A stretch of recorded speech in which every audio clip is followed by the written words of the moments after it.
The golden light from the crystal chandeliers reflected onto the long banquet table covered with a white cloth, making the wine glass in my hand look as if it were filled with fire. Laughter and toasts echoed throughout the room. But to me, it was all just a distant veil.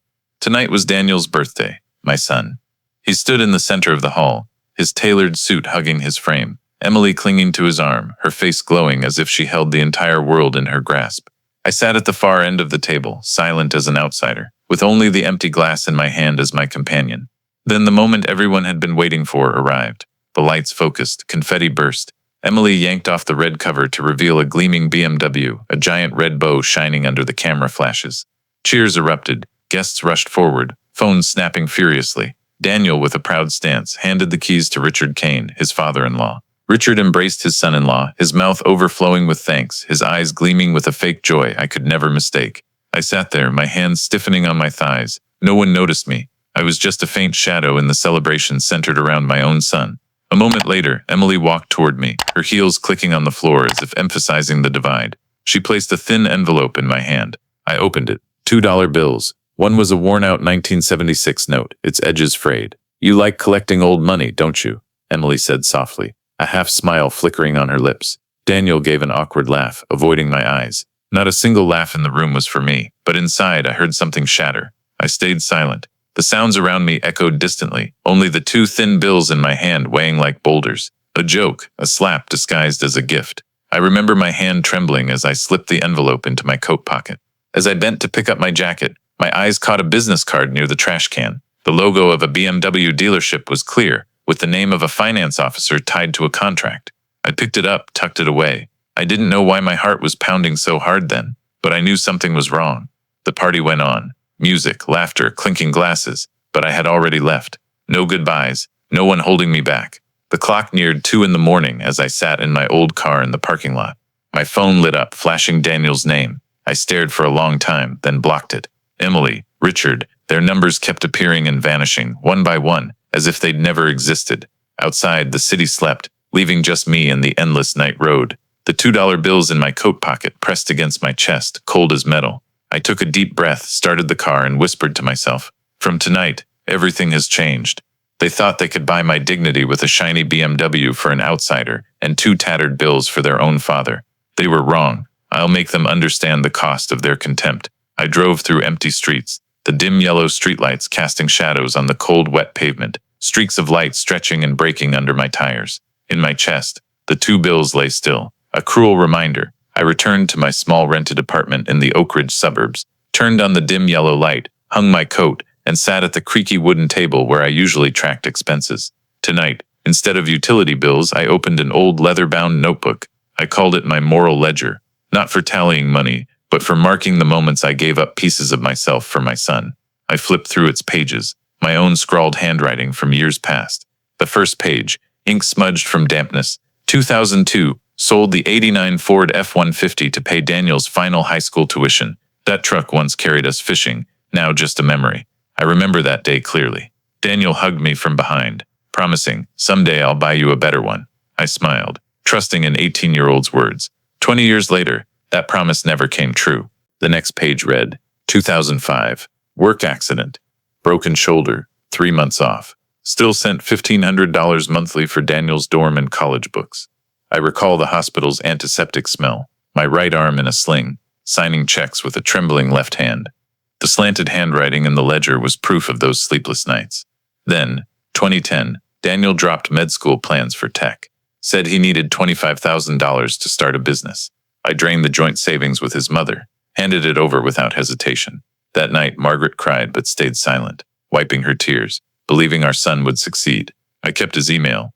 "Mom and Dad, don't worry, it's just a loan. When the company thrives, I'll pay it back tenfold." That promise, like so many others, vanished. I flipped faster, as if afraid the numbers would choke me. 2012, $60,000 to save his company from bankruptcy. 2015, $120,000 for Daniel and Emily's first house in their names, but I paid over half. Each entry wasn't just a number, but a piece of my life worn away. Canceled trips with my wife, dinners of cheap pasta and sauce, late-night shifts stretching past midnight. When Margaret died in 2017, I thought I'd stop, but at her funeral, Daniel put his arm around me, whispering, "You still have me, Dad. We'll get through this." Those words weakened me. A month later, I sent $40,000 for their kitchen remodel. I was foolish enough to believe it was how I'd hold on to what family I had left. In the ledger, I crossed out a page, writing in red ink, 2019, Daniel bought a used Lexus, said he'd handle it. In the end, I paid off the $18,000 loan. I remember his grateful look when he handed me the keys to test drive it. Now I realized that thank you was just a habit, weightless. Each line, each year, I read as if judging myself. I'd let love blind me, let trust be exploited time and again. But tonight, in the dim yellow light, I added a final line, my handwriting shaky but resolute. 2023, Daniel's birthday. Gave Dad $2. I closed the ledger, hearing my heart pound. It was no longer just a record, but an indictment. It chronicled 30 years of raising my son, battling debt, trading blood and sweat for his success. And the result? A sweet slap, a BMW for his father-in-law, 2 torn bills for me. I lit a cigarette, smoke curling in the small room. In my mind, the night replayed. Daniel's laugh, Richard's embrace, Emily's smirk. It was a meticulously staged play, and I was the fool invited to be mocked.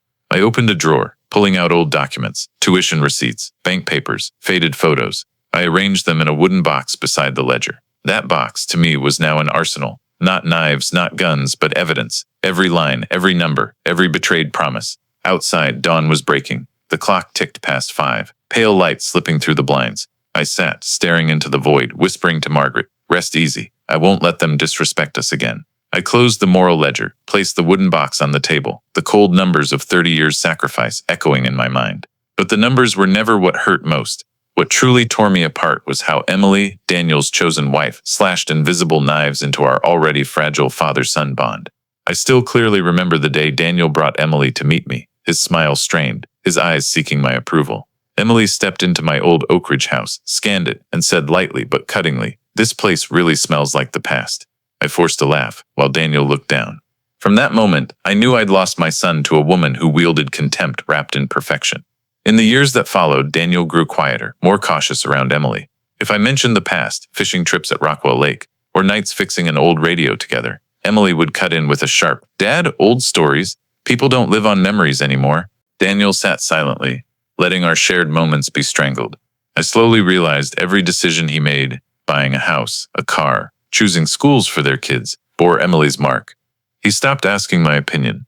I went from being a father and mentor to a redundant shadow. Once, at a small family gathering, I overheard Emily whispering to her mother in the kitchen corner. Her voice was low but carried through the basement vent, where I was arranging wine bottles. "His dad's getting old, forgetful. It won't be long before he's senile. If we get a power of attorney early, it'll be easier. Daniel listens to me, but he's still hesitant because of family ties. Mom, help convince him it's for the future, for the kids." I froze. My hands shook so much I dropped a glass bottle, the crash drowning out my racing heartbeat. I slumped down, blood seeping from a cut, but the physical pain was nothing compared to the wound in my heart. Emily didn't just want my son's respect. She wanted to seize the rest of my life with a cold document called Power of Attorney. I started watching more closely, and the more I saw, the clearer her plan became. She pushed Daniel to take me for a routine health check, her sweet words claiming concern for my care. But in her eyes, I saw only calculation. A medical report labeling me cognitively impaired was all she needed to strip me of autonomy. Once in their living room, Emily said casually in front of Daniel, "Honey, if one day your dad's not lucid, who'll handle his papers, accounts, assets? We can't let outsiders manage it." Daniel stayed silent, but I saw the flicker of doubt in his eyes. The breaking point came after Daniel's birthday, the night I got the $2. A week later, Emily called, her voice sickeningly sweet. "Dad, I booked you an appointment with a psychiatrist at Oak Ridge Medical Center. Nothing serious, just a memory and reflex check. You know, better safe than sorry." I didn't answer right away. I let her voice echo through the phone, then hung up quietly. Rage boiled inside, but I kept calm on the surface. This woman wanted to reduce me to a powerless pawn, and my son, out of love and manipulation, was ready to let her plan succeed. That night, I pulled out the wooden box, spreading every receipt, loan paper and bill across the table. The yellow light highlighted the faded papers, relics of a lifetime sacrifice. I sorted them into categories: tuition, housing, company bailouts, living expenses. Each sheet was a piece of my life given away. I knew Emily would never see these papers, and Daniel no longer remembered. But I did, and if they thought I'd meekly sign their power of attorney, they were mistaken. I brushed the ledger's cover, adding a new line in bold ink that dented the page. "Emily, plot to seize guardianship, 2023. The words were like a blade carving my resolve. I pressed the pen again as if signing her sentence. A plan formed in my mind. I wouldn't just defend, I'd strike back. Emily thought she could label me senile, make me a managed shadow, but I was sharper than ever, and that clarity would be my weapon to turn the tables. I sat in the dark, the clock's ticking cutting through the room like a knife. For the first time in years, I felt a fire in my chest. Not just pain, but resolve. Emily thought she'd won, that Daniel would choose her over his father. But she didn't know I'd recorded everything, every dollar, every promise, every crack. From those cracks, I'd build a wall of vengeance. A cold, unyielding wall no one could break. The music in the hall still surged like waves, but in my head, only my heavy heartbeat pounded, each beat threatening to tear my chest apart. I stood at the edge of the parking lot, leaning against a cold stone pillar, cigarette smoke curling from my lips, watching the crowd inside through a tall glass window. The golden light spilled out, briefly reflecting my son's face. He was laughing, toasting with the Kane family's familiar guests. There was no place for me. I turned to leave, but my hand instinctively reached for the coat I'd left on a chair. I went back to the side hall to retrieve it, my steps slow, unnoticed. On my way out, I stopped. A folded piece of paper lay among deflated confetti under the buffet table. I bent down, picked it up. It bore the silver-blue logo of Lakeview BMW, a smudged photocopy inside, a loan application for a car. I held it closer under the wall light. My heart sank. The guarantor section listed Thomas Foster, my social security number, my signature, but the handwriting wasn't mine. The slanted, overly bold strokes were a clumsy imitation. Cold sweat beaded on my neck. It didn't take a genius to see. Someone had forged my name to legitimize that gleaming BMW. I gripped the paper, eyes darting as if afraid someone would notice. Nearby, by a stainless steel trash can, another corner of white paper glinted. I stepped over, lifting the lid. Mixed with crumpled napkins and plastic cups was a stack of documents, not fully crumpled. I pulled them out, one by one. A deposit transfer receipt, a bank fax, a business card from a finance manager, Brian Keller, senior finance manager, all tied to the BMW contract. I folded them, tucked them into my coat, my hands trembling but my eyes growing colder. To others, this trash might be meaningless, but to me it was the first evidence of a larger scheme. I stood still for a moment, the hall's laughter echoing like mockery. Daniel was probably still toasting guests, Emily smiling proudly beside him, pleased to see her husband appease her parents. No one noticed the old man digging through trash, but to me that bin held more truth than the lavish party. I returned to the parking lot, walking slowly. The night wind stung my face, chilling my spine, but my heart was colder. Each step reminded me of Emily's look when she handed me the $2 envelope, her smug smirk etched into my memory. I knew she didn't just want to humiliate me, she wanted to erase me from Daniel's life. That BMW wasn't a random gift. It was a tool, a lure, part of a meticulous plan I'd just begun to unravel. In my car, I placed the papers on the passenger seat, the streetlight illuminating the slanted print.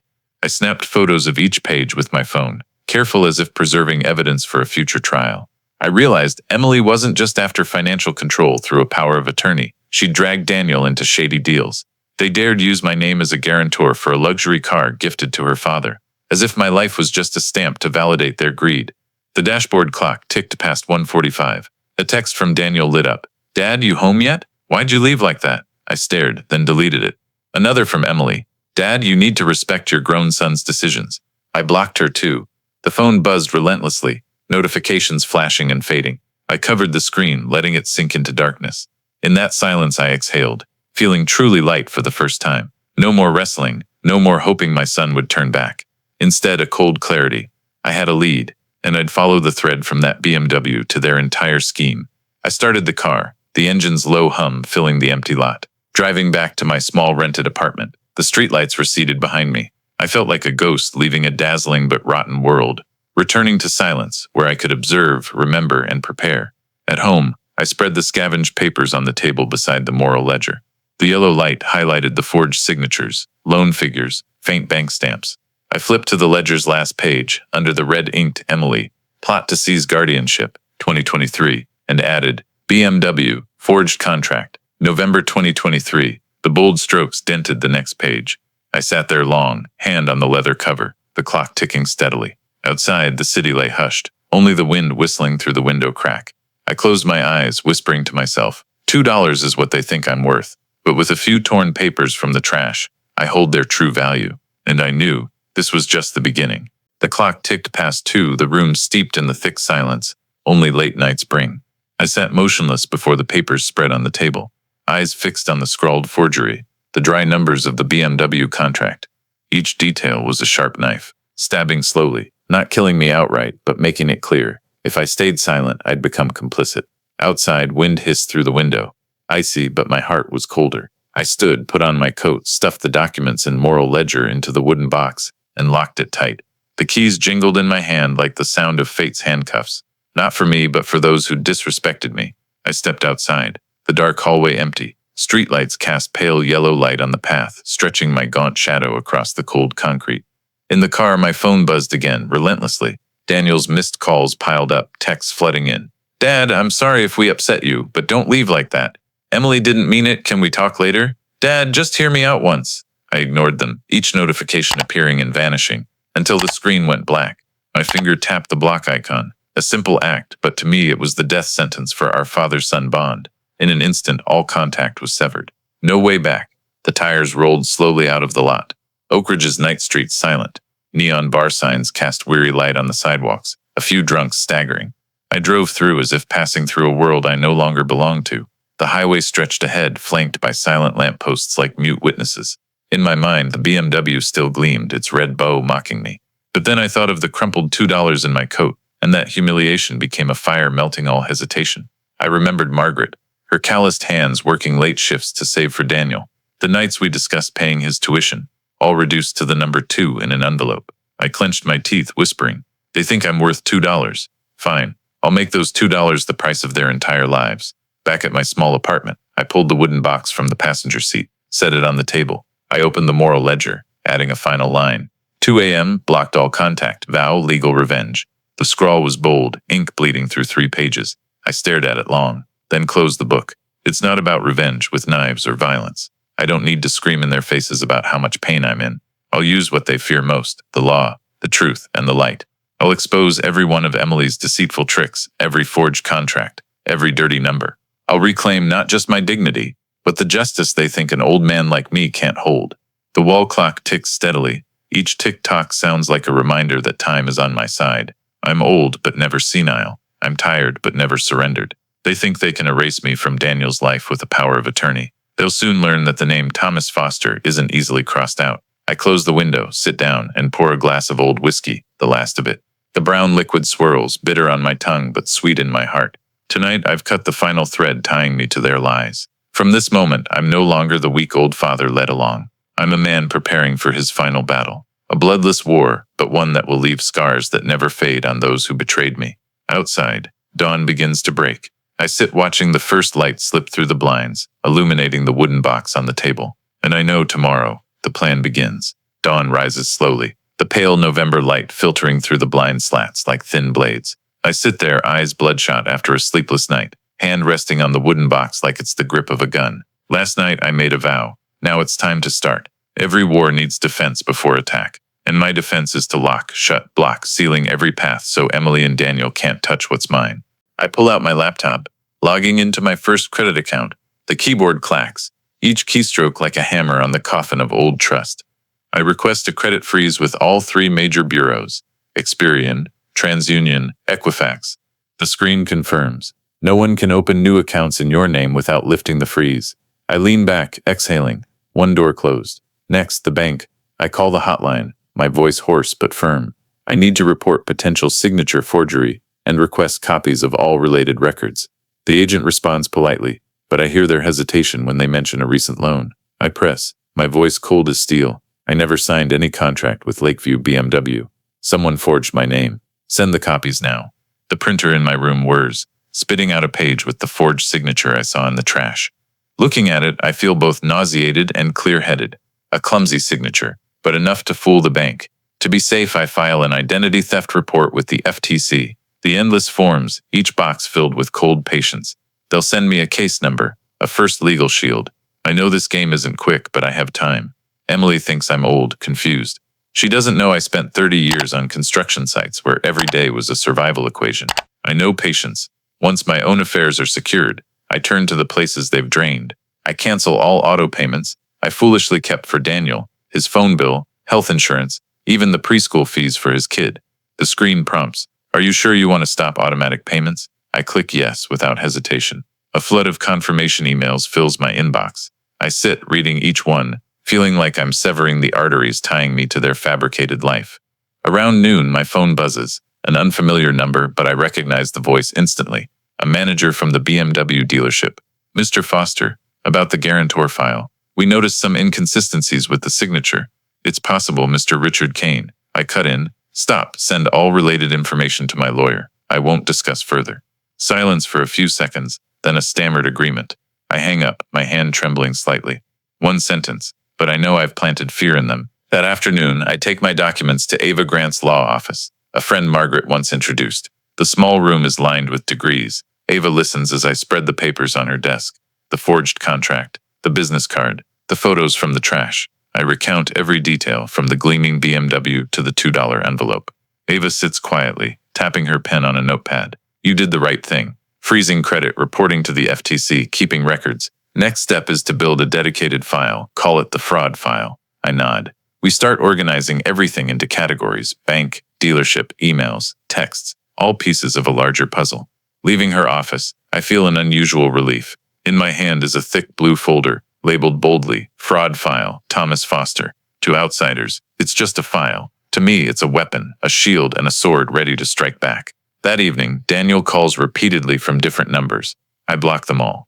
Finally, a text from Emily slips through. Dad, don't make this harder on yourself. Think about the family's future. I stare at the words, then smile coldly. The future she means is one where I'm a puppet signing papers at their command. I delete the text. Save a screenshot to the fraud file. Evidence. Everything can be evidence. At night, I sit back at the table, pouring more whiskey. Outside, the wind rustles dry leaves. I open the moral ledger, adding a new line. Fraud file. Started. Defense key. Lock. Shut. Block. I look at the black ink denting the page, feeling like I've closed a massive door. The door to years of compliance, of turning a blind eye. From now on, I'm no longer a victim. I'm the one holding the key. And they, Daniel, Emily, Richard, will tremble when they realize the old man they scorned has built an unyielding, cold legal wall nothing can pierce. The fraud file on the table has grown a few inches thicker in just 2 days. But I know what I have is only the surface of the iceberg. I need something deeper, dirtier, evidence they didn't see coming. On the 3rd day after the birthday party, I seek out a man Margaret once mentioned. Mark Delaney, a private investigator with over 20 years in Chicago, now running a small office in Oak Ridge's commercial district. His office is on the 2nd floor of an old building. Frosted glass door. Simple sign. But I know unassuming places like this hold the truth. Mark looks at me through steel-rimmed glasses, listening silently as I speak. I place the fraud file on his desk, flipping through pages, pointing to the forged signature, the BMW contract, the business card left in the trash. He nods, his eyes sharp as knives. Mr. Foster, let's be blunt. This isn't just about a car. This is a deliberate chain of financial manipulation, likely covered up by an entire family. If you want me to dig, I'll dig to the roots. I nod, my voice hoarse.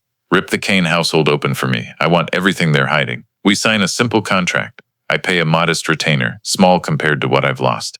Mark pulls out a small recorder, sets it on the desk, and lists bank accounts, credit history, business ties, court records.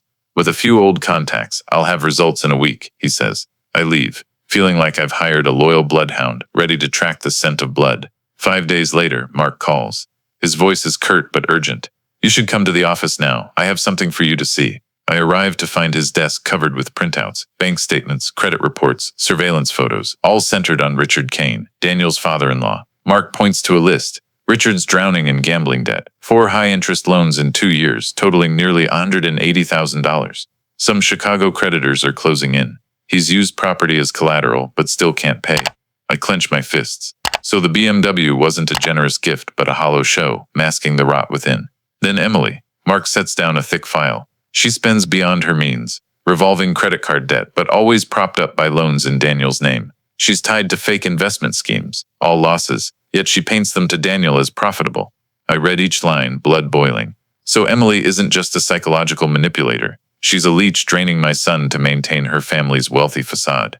Mark isn't done. He pulls out a stack of long-lens photos. In one, Richard Kane stumbles out of a Chicago casino, face flushed, hands trembling as he counts chips. In another, Emily meets a strange man, exchanging a document bag in a coffee shop. From my sources, Mark says, this guy was investigated for credit fraud, never convicted, but involved.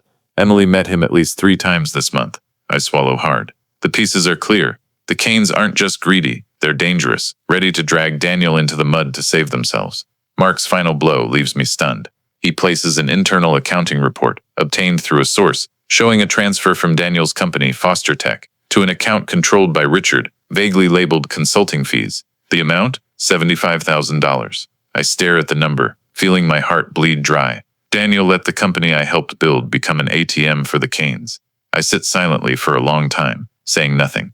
Mark pours me a glass of water, his voice low. Mr. Foster, I've seen cases like this, but rarely do I see a family so reckless, building a facade of prosperity while it's all a castle on sand. Be careful. People like this, when cornered, can do anything. I nod, eyes fixed on the file. Each page is evidence, a knife for the revenge taking shape. I recall Emily's kitchen whisper. If we get a power of attorney early, it'll be easier. Now I understand. Easier meant stripping everything I have to fill the Kane's debt hole. I stack the papers into the fraud file, hands trembling but eyes blazing. The moral ledger opens again, and I write, Richard Kane, gambling debt, $180,000. Emily Kane, credit fraud ties to scams. Daniel Foster funneled company money. 2023. The ink tears the page. I feel no guilt listing my son's name. He chose their side. I'm just recording the truth. Leaving the office, the winter wind howls, swirling dry leaves. I pull my collar up, walking with a heavy but clear feeling. I have weapons now, not just anger but concrete evidence. Something any court would hear. Emily and Richard thought they could drown me in their shady game, but they didn't know I've seen their every move in the dark. From now on, I'm not just defending, I'm counterattacking. Back at my apartment, I lock the door, turn on the yellow light, and set the fraud file on the table. Mark's findings clarify the picture. The Kanes aren't as wealthy as they appear. They're surviving by bleeding Daniel, and Daniel lets it happen, even aids it. To topple this sandcastle, I must first cut off the pipes feeding it. Every leech, every tie binding me to their lives will be severed coldly, legally, without mercy. I open my laptop, accessing my bank accounts. First task, cancel all automatic payments I foolishly let linger. Daniel's phone, the health insurance in his name but paid by me, the preschool fees for my grandkid, $700 a month from my account. A prompt appears. Are you sure you want to stop this recurring payment? I click yes without hesitation. Confirmation emails flood in, each subject line a snip cutting old ties. Your automatic payment has been canceled. I read each slowly, like sipping bitter but sweet wine. Next, car insurance. In the records, I find I'm still guarantor for Daniel's Lexus and Emily's Honda cars. I've never touched. I call the insurance company. The agent's voice is even, but I hear their pause when I say, I want to remove both vehicles from my policy, effective immediately. She confirms, then politely asks why. I reply low. The owners no longer qualify for my guarantee. Silence, then agreement. The call ends, and I exhale. 2 more lifelines cut.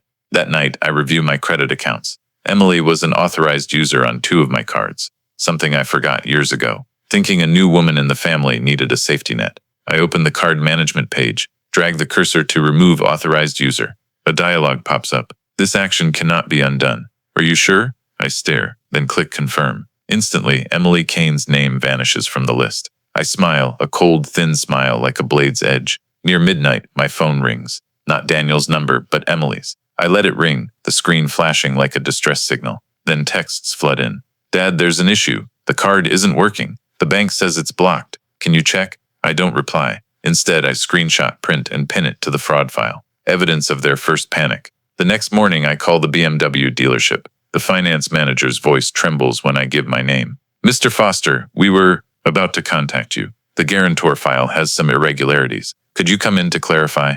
I reply curtly, no, send all documents to my lawyer, otherwise I'll sue for fraud. Silence, then agreement. I hang up, sitting still for a moment. A strange feeling rises, anger mixed with satisfaction. I've taken another step. That afternoon, Daniel calls repeatedly from a new number, finally leaving a long voicemail. Dad, why are you doing this? Emily's freaking out. The car's registration isn't done. Insurance is gone. The bank's calling nonstop. Dad, at least talk to me. We're family. I listen, lips curling. Family? What family? Family was when I paid tuition, bought their house, saved their company, only to get $2 in an envelope. I save the voicemail, delete it from my phone, but the printout goes into the fraud file, proof of their crocodile tears. That night, I open the moral ledger, adding, cut the leeches, success. Daniel and Emily credit insurance autopay, November 2023. The black ink dents the next page. slightly shaky but firm. I stare at the words, feeling empty but calm. It's like the quiet after a storm, only the eerie silence remains. But I know this is just the first shot. Emily won't sit still. Richard's being hounded by creditors. Emily's lost her financial lifeline. They'll react, they'll thrash. And in their thrashing, I'll find more evidence. Outside the window, Oak Ridge's night is silent. I sit alone, the whiskey bottle dwindling, the yellow light casting over the table full of documents. In the dark, I hear my heart beat slow, heavy, but each pulse is certain. I've begun my revenge. No daggers, no screams, just cold clicks and calls. But this silence is their true nightmare. 3 days after I cut off their lifelines, my apartment's doorbell rings urgently. I stand still behind the door, hearing the knocks grow louder, mixed with a familiar voice. "Dad, open the door, it's Daniel." I knew this moment would come. When the money tap shuts, they lose patience. I unlatch the door, cracking it open. Daniel stands there, eyes sunken, tie askew, expensive suit crumpled. He's no longer the polished CEO, but a desperate man. "Dad, we need to talk." His voice cracks, mixing anger and pleading. I turn silently, leaving the door ajar. Daniel steps in, scanning the shabby apartment. The worn sofa, old wooden table, yellow light falling on the thick file and wooden box centered on it. He freezes when he sees the box. I sit down, not offering him a seat.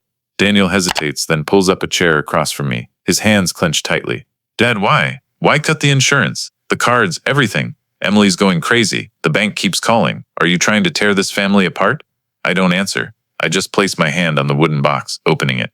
Inside, stacks of documents are neatly arranged. Tuition receipts, wire transfer records, loan contracts, scrawled notes spanning 30 years.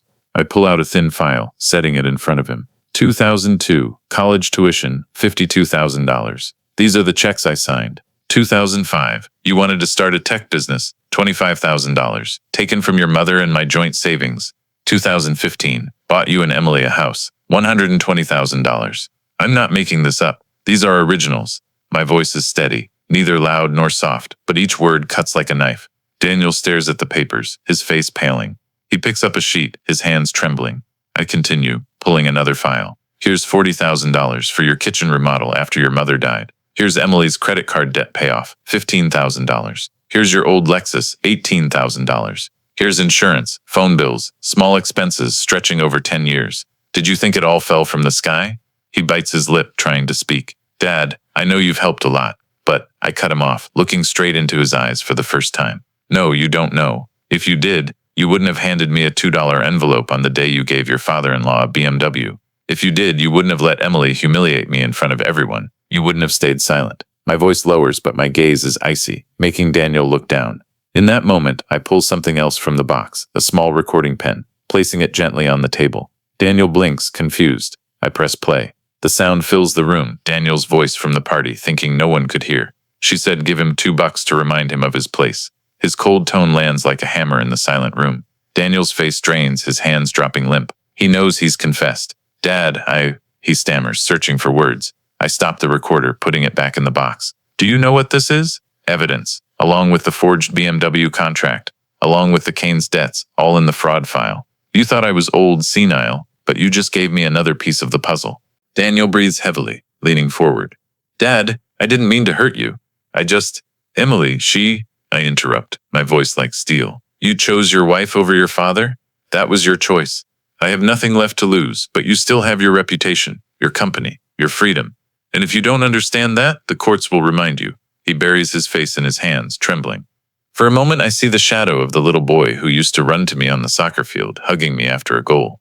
But the image fades, replaced by the grown man who let his father be humiliated, who let Emily manipulate him. I close the wooden box, locking it, the keys jingling. Daniel looks up, eyes bloodshot. "What are you going to do to me?" I stand, answering slowly. "I'm not doing anything. I'm just keeping the truth. You did everything to bring yourself here." He stays silent for a long time, then stands, stumbling toward the door. Before leaving, he turns back, his eyes a mix of resentment and despair. "Emily won't let this go. Dad, you don't know what she's capable of." The door closes, leaving me in the dim yellow room, the wooden box silent on the table. I sit, open the moral ledger, and add a line. "Daniel, verbal confession, 2023, evidence, recording." Outside, rain begins to fall, pattering against the window. I close my eyes, hearing the rain blend with my steady heartbeat. I know a bigger storm is coming, but this time, I'm not afraid. I have the truth, the evidence, and my son's own confession, and it will all be used at the right moment to end the farce. Emily calls family. I'm used to darkness and silence, but it's time to open the door and let the light expose everything. The wooden box on the table grows thicker each day, no longer just memories or receipts. It's become a vault of explosive evidence.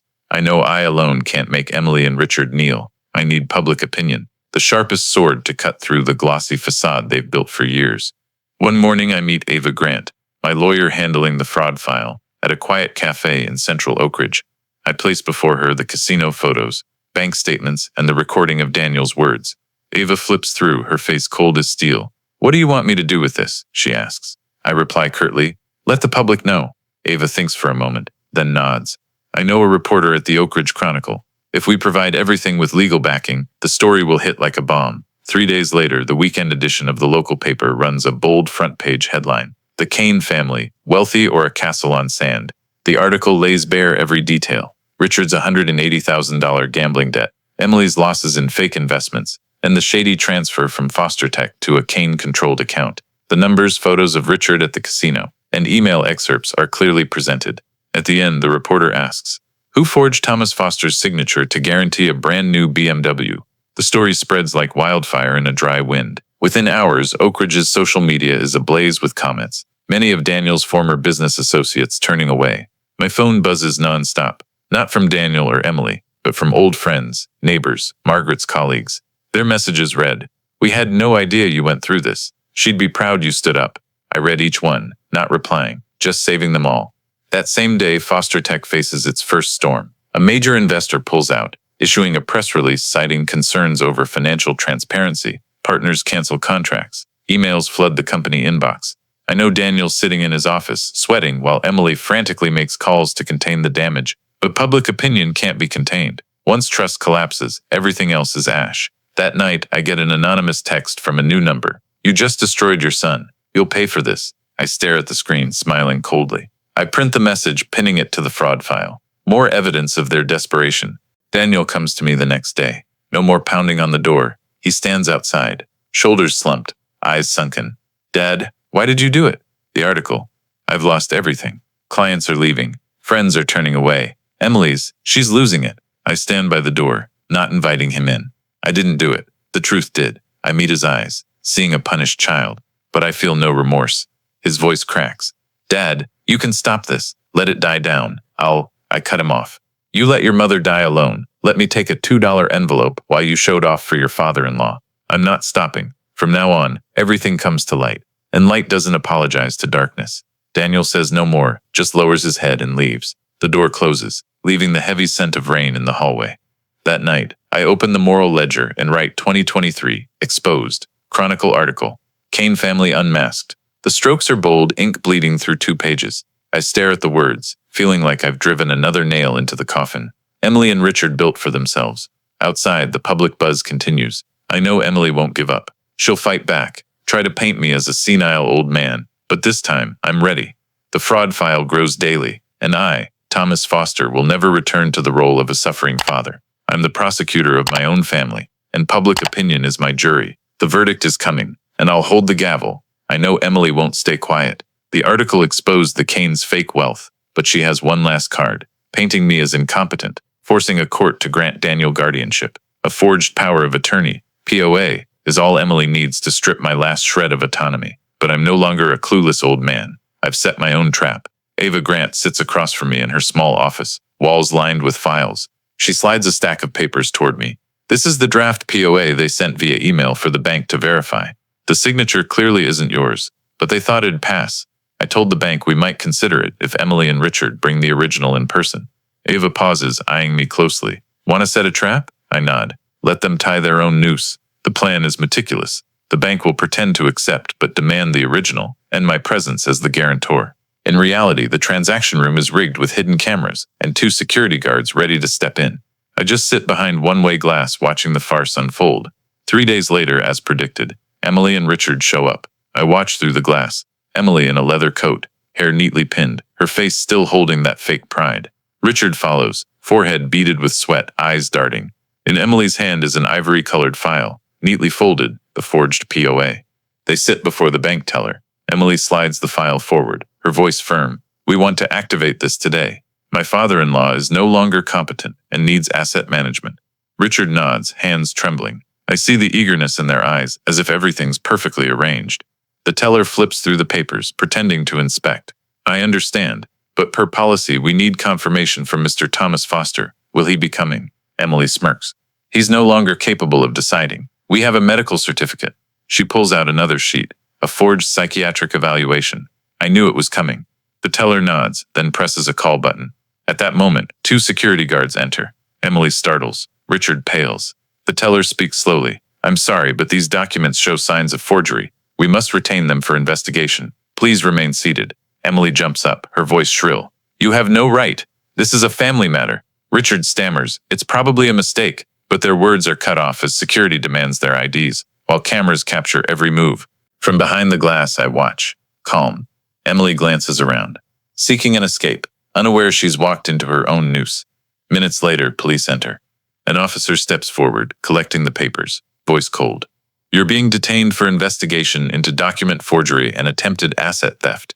Emily screams, eyes blazing. This is a setup. Thomas orchestrated it all. He wants to destroy this family. Richard sits frozen, head bowed, hands shaking nonstop. I remain still behind the glass, unmoving. Everything's recorded. The fake papers, their words, their panicked reactions. As they're escorted out, Ava turns to me, nodding slightly.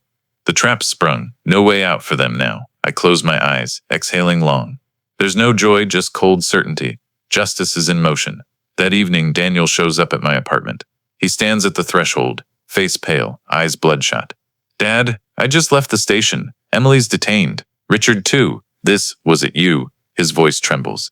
I meet his eyes, saying no. They did it to themselves. I just let the light shine in. Daniel slumps into a chair, head in hands. I didn't think it'd go this far. Emily, I don't know who to trust anymore. I don't respond. I open the wooden box, pull out a sheet, and place it on the table.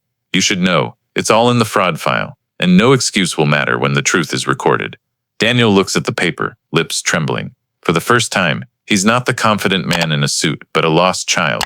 But I'm no longer soft-hearted.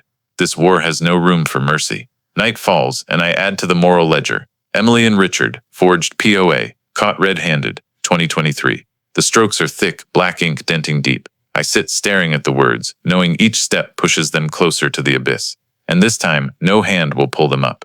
The hearing day arrives faster than I expected. A freezing December morning, snow blanketing the sidewalks outside the Oak Ridge County Courthouse. I walk slowly, heavy coat on, the wooden box clutched tight like a shield and a sword. In the long hallway, neon lights glare, shoes echoing. I glance around, seeing Emily on the other side, face pale but eyes defiant. Richard sits beside her, forehead sweating, shoulders hunched under a mountain of debt. Daniel sits behind, head bowed, hands clasped, eyes lost between hell and an abyss. When the judge's gavel strikes, the air freezes.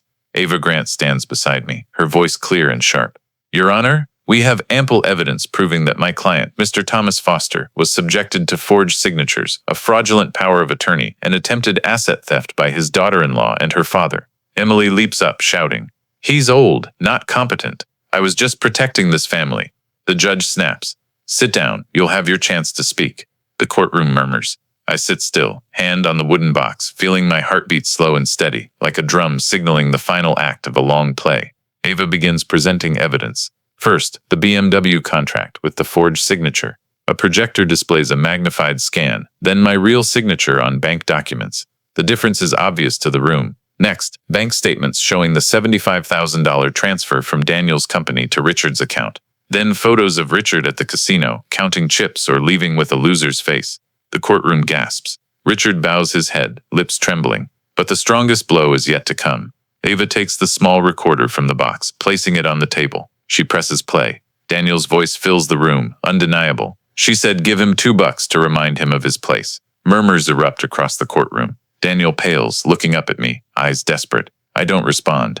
I let the truth speak. Emily tries to fight, producing the forged medical certificate. Ava counters. Your Honor, we have an official psychological evaluation from Oak Ridge Medical Center, confirming Mr. Foster's full competency. This was conducted by an independent expert before their fake document was submitted. Ava hands over the report. The judge reads, nodding. Emily's counterstrike snaps like a dry branch. Then the final evidence, the forged POA. The bank teller is called, testifying about the process and the day Emily and Richard brought the papers. The surveillance video plays, Emily presenting the file, Richard's trembling signature, their panic as security steps in. Every gesture, every word, recorded. Emily screams, "It's a setup. Thomas planned it all." But the judge cuts her off. "No, this is evidence, and the truth doesn't need a setup." The room falls silent. I hear the clerk's pen tapping, my heart beating calmly. Ava glances at me, nodding slightly. The board is flipped. In her closing statement, Ava speaks slowly, each word clear. Mr. Foster is not a senile old man needing control. He is the victim of a sophisticated financial scheme orchestrated by his daughter-in-law and her father. We request the court declare all POA documents invalid, initiate a criminal investigation into forgery and fraud, and protect Mr. Foster's personal freedom and legal assets. The judge sits in thought for a few minutes, then strikes the gavel. The court grants the request. All power of attorney documents are deemed invalid. The case is referred to the county prosecutor for forgery charges. Mr. Thomas Foster retains full control over his assets. This hearing is adjourned. The gavel's sound echoes 3 times, like a bell tolling the end of an old life. Emily wails, Richard trembles, Daniel sits frozen, and I stand, slowly gathering my wooden box. I say nothing, not looking back. Stepping out of the courthouse, snow falls heavier, the wind cutting into my skin, but I feel a strange warmth inside. Not the joy of victory, but relief. 30 years of burdens, countless sleepless nights, endless self-reproach, all now weighed on the scales of justice. And justice chose my side. That evening, I opened the moral ledger, writing a new line, hearing ting, complete victory. Emily and Richard exposed as forgers. Daniel, silent, self-bound. The strokes are deep, like the final nail in a coffin. But I know this isn't the end. The legal battle has just begun. Emily will lose everything. Richard will drown in debt. Daniel will hang between abysses. And I'll be there, ensuring every wound they inflicted on me is repaid tenfold. After the hearing, the Foster name, once a promising tech brand in Oak Ridge, becomes a laughingstock. News of the company's shady transfers to the Kanes spreads across the press. Within a week, 3 investors pull out. The board calls an emergency meeting. Daniel, once the founding CEO, is temporarily suspended. The once bustling office is now cold, employees whispering, avoiding his gaze. I hear this through an old industry friend, no surprise. I sit in my apartment, the wooden box on the table, opening the moral ledger to add, Daniel, suspended, disgraced, 2023. I write without trembling, though my heart stings. After all, he's still my son. But then I recall the $2 envelope, his downcast eyes as Emily mocked me, his recorded voice, to remind him of his place. The sting hardens into thick, cold ice. Daniel calls twice. I don't answer. On the third, I hear his hoarse voicemail. Dad, we need to talk. I was wrong. I know I was wrong. Please give me a chance. Emily, she's gone. Richard's vanished. You're all I have left. I listen repeatedly, not to soften, but to sear into my memory, that the man begging is the one who cast me out of the feast. 2 days later, Daniel comes to my apartment. He's gaunt, stubble patchy, suit crumpled like he hasn't changed in days. His eyes, once proud, are sunken. Dad, please let me in. I silently open the door, saying nothing. He steps in, standing awkwardly before the table where the wooden box and moral ledger rest. Dad, I've lost everything. The board wants my chair, friends are gone. Emily, she left divorce papers. I have nothing. His voice breaks like an abandoned child. I sit still, eyes on the box. Then slowly I open it, pull out a file and place it before him. You want a chance? Here's the condition. He trembles, picking up the papers. It's a sworn affidavit drafted by Ava admitting the truth about Richard and Emily's coercion, confirming Daniel funneled company money to them, and agreeing to repay my soft loans over 30 years. He must also join a court-supervised financial therapy program. Daniel reads, lips quivering. Dad, this will destroy me completely. If I sign, I'll have no chance left. I look at him, voice low. You destroyed your chances long ago. This isn't a death sentence. It's the only narrow bridge you have left. Cross it or not, that's up to you. He sits silently, eyes red, hands gripping the pen I set out. Then, like a drowning man grasping a lifeline, Daniel signs. Each stroke is shaky, slanted. I take the paper, lock it in the fraud file, and secure the box. No praise, no nod, just silence. Daniel looks at me, voice choked. Dad, I'm sorry, I was blind. I let Emily control me. I know I don't deserve it, but please, at least let me come here, see you. I don't answer. I stand, turn to the window, watching snow fall quietly outside. I let him sit, waiting for a nod, a word of forgiveness, but I give none. When Daniel leaves, his steps heavy, the doors closing echoes in the apartment. I sit, open the moral ledger, and write, Daniel, signed affidavit 2023. The narrow bridge of redemption. I pause, staring at the words. Part of me wants to believe there's hope, but another part, torn by the $2 envelope, whispers, this bridge is too fragile. One wrong step and he'll fall into the abyss. Outside, snow keeps falling. I know the story isn't over. A man who publicly humiliated his father won't change with one signature, and I haven't forgotten that desperation can make people reckless.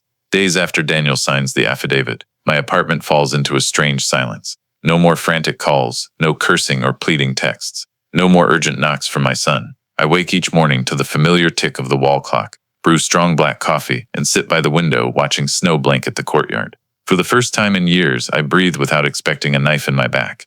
I clean the apartment. The small living room is tidied, dust wiped away. I hang Margaret's photo back on the wall, straightening it. She looks at me from the frame, eyes gentle and kind. I whisper, see, darling? I kept my word. They can't control me anymore. In that moment, my heart lightens. But silence is never permanent. One afternoon, returning from errands, I find an envelope waiting at my door. No sender's name, just a shaky scrawl, for Dad. I pick it up, my hand briefly cold. Inside, I sit at the table, placing the envelope under the yellow light. It's thin, containing 2 crumpled $1 bills and a torn notebook page. The handwriting is uneven, but I recognize it instantly. Daniel's, I'm sorry, I don't know where to start, but this is all I have left. $2, like the way I once humiliated you? I want you to keep them, as my promise to change. I don't expect forgiveness now. I just want you to know, I understand. I sit still for a long time. The 2 bills lie in my hand, wrinkled, ink-stained, but this time they don't carry contempt. They're like a confession, a small plea. I grip them, a chill spreading from my palm to my heart. Part of me wants to crumple and toss them, but another part holds tight, refusing to let go. I place the bills in the wooden box, atop the receipts, contracts, and forged documents. They'll be the final testament, not just of betrayal, but of belated remorse. I open the moral ledger, writing, Daniel, anonymous letter, 2023, $2 for redemption. The ink blurs, whether from my trembling hand or my misty eyes, I don't know. That night I sit in the dark, the desk lamp casting light on the wooden box. The room is so quiet I hear snow falling outside. In that moment I feel less anger than before, but the anger hasn't vanished. It sleeps like a wild beast waiting for its chance. I know the narrow bridge of redemption Daniel's stepped onto could break any time, and if it does, I won't reach out again. Outside, the winter night stretches on. I pour another whiskey, sip slowly, and close my eyes. In a fleeting dream, I see Margaret by a river, smiling sadly, while Daniel stands on the other side, clutching a $2 envelope, trying to build a fragile bridge. I wake in a cold sweat, knowing this silence is just preparation for the end. Repulia de Bartol, Pulius is the pasta quadrigesto, or Alex Tarchevant for P2 theme bestuptive anifers. Time enough for another season of snow, for old wounds to scar, and for me to rebuild my life on my terms. Oak Ridge this spring feels brighter, not because of the sky, but because my heart no longer carries the smog of resentment. I haven't forgiven, but I've learned to turn humiliation into a legacy. That day, the small Oak Ridge High School auditorium is packed. On the simple wooden stage, a shiny brass plaque gleams under the lights. $2 scholarship. I stand there, hands on the podium, looking at young faces, their eyes shy but sparkling. These kids come from working-class families, many like Daniel once was, yearning for college but facing financial walls. I take a deep breath and tell them the story. I was once given $2 on the day my son gifted his father-in-law a BMW. $2 to remind me how cheap a father's worth could be in their eyes. But I kept them and turned them into this scholarship. So no child will see their parents crumble under tuition burdens. So those $2 become a lesson that contempt can sometimes sow a legacy. The auditorium is silent. Some kids wipe tears, parents nod quietly. I look down, seeing Margaret in my memory, her gentle smile among the seats beaming at me. I nod slightly, as if answering her. Outside, local papers buzz, from personal humiliation to community legacy. $2 scholarship born. My photo by the plaque, holding a glass frame with the 2 old bills, graces the front page.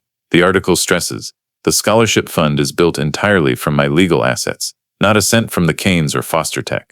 That day, Daniel is there but doesn't enter the auditorium. I see him outside the gate, gaunt, eyes following from afar. He wears an old shirt, no trace of the CEO he was. He doesn't dare meet me, standing like an outsider. As the ceremony ends, I pass by, and he quietly slips a white envelope into the donation box. I don't need to open it to know it holds another $2 bill. Perhaps his final confession. I say nothing, walking on. Richard Kane has been given a suspended sentence for financial fraud. His home foreclosed, now scraping by in Chicago's outskirts. Emily vanished after the trial, stripped of marital assets. leaving Daniel with divorce papers. Rumors say she's hiding in another state, burdened by nameless debts. The glossy facade from a year ago is now ash. As for me, I walk through the park each morning, where kids play and mothers chat. I sit on a wooden bench, watching sunlight filter through trees. The wooden box is still with me, now holding not just papers of resentment, but a copy of the scholarship's founding certificate. I no longer feel weighed down. I know I've won, not by destroying them, but by turning contempt into new value. At night, I sit by the window, whiskey in hand, the lamp casting light on the 2 bills in their glass frame. A small plaque below reads, "The price of disrespect." I gaze at it, then close my eyes, whispering, "They gave me $2. I left them an unfillable void. That's my final gift."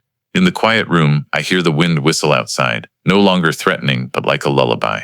I know Margaret would smile, and I, Thomas Foster, have finally found peace. Not through forgiveness, but justice. Not through weakness, but revenge. And I've won. The story of Thomas the father, given a $2 envelope while his son gifted his father-in-law a red-ribbon BMW, mirrors real American life. Family financial lines blur easily. Elder abuse is rising. Lesson 1: Discipline, evidence, legality.